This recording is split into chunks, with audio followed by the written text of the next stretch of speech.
Audio Jungle.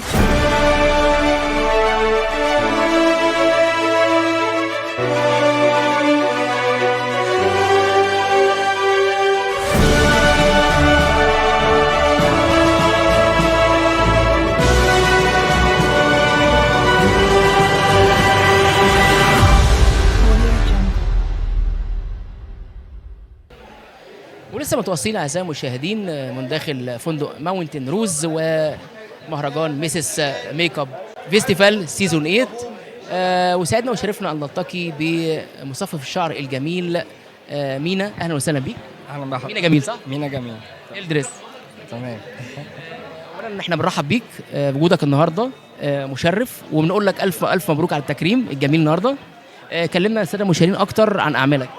انا الحمد لله، انا ما كنت جاي الصبح متوتر، بس الحمد لله اثبتت وجودي وطلعت شغل كويس. تمام. ايه اللي شد انتباهك ولفت انتباهك النهارده؟ هي كل حاجه هنا جميله، التنظيم عامل ازاي؟ جميل والنظام كويس، ما فيش اي حاجه ضايقتني. مين اللي لبى لك الدعوه النهارده؟ اللي قدم لي الدعوه استاذ محمد. استاذ محمد فتحي رئيس المهرجان. يا عم ما شاء الله.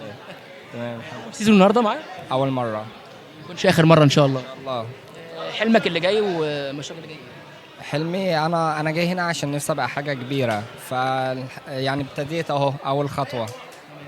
ليك ودايما من نجاح لنجاح، وان شاء الله ما يكونش اخر لقاء مع بعض، ويكون اللقاء دايما مميز ودايما في تألق ان شاء الله. شكرا ليك. شكرا.